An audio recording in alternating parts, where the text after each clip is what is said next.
Hello and welcome to my presentation. This on the following topic. Without further ado, let's move on because time is of the essence.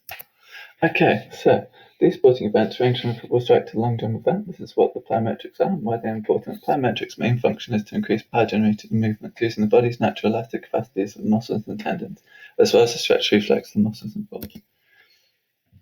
Plyometrics allow for greater energy to be released, thereby enhancing movement if proceeded immediately by concentric muscle action.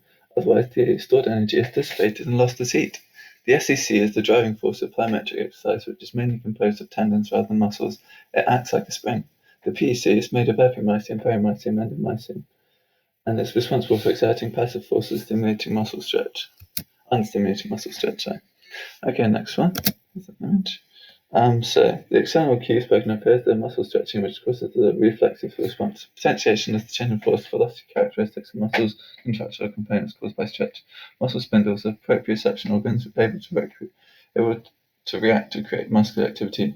Like the mechanical model, if it takes too long, the ability to potentiate the stretch reflex is negated, such as if the movement has too large range. Much can be said here, if I need to be brief. Eccentric also describes the pre-stretch using movements to lengthen.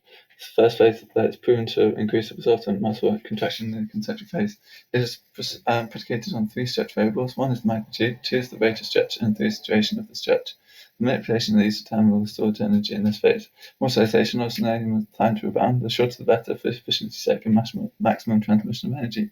Concentric is basically the phase which results from the other phases. The final phase, plyometric, results from many interactions in the biometric response that utilize the elastic properties of the precepts muscles. Blending these phases perform plyometric is used to enhance the muscle power performance. Okay. And so this drill may not be considered true plyometric, however, it is in harmony with certain literature, namely NSC 2016. When performing the plyometric, the starting position is comfortable upright stance with feet shoulder width apart, as well as for other plyometrics in the PowerPoint presentation. Recovery should be brief, pause of 3 to 5 seconds, potentially between repetitions, and potentially 2 to 3 minutes. However, this is determined by the right work to rest ratio and performed by the specific volume and temperature performed.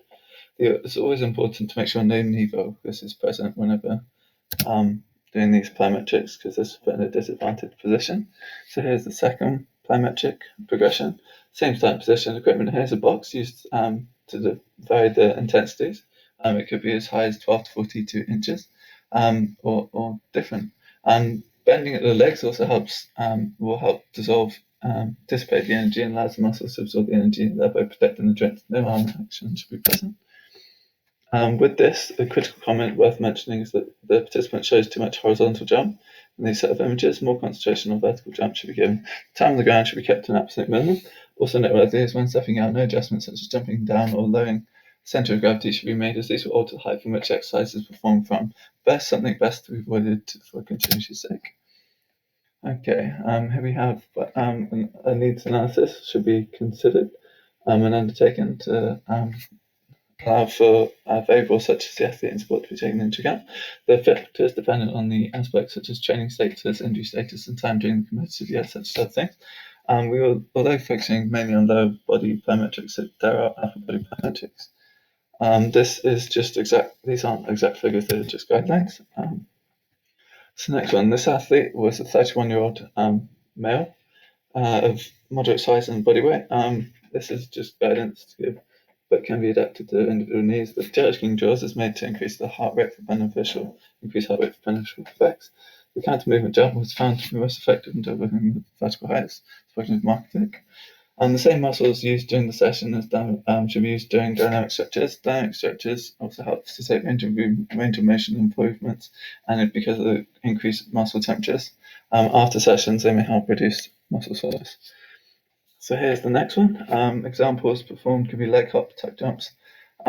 Intensities varies according to the following: low intensity 2-foot jump to 2-foot landing, medium is high to high is 2-foot jump to 1-foot landing, and at high intensity depending on the exercise, and high intensity is a single leg jump to single leg landing. The reason for this is because we should give rest, is because it's part of doing not cardiovascular conditioning. Here's a summary. Thank you for your time. If you have any questions, please don't hesitate to give me a contact via the email. Thanks for your time. Cheers. Bye.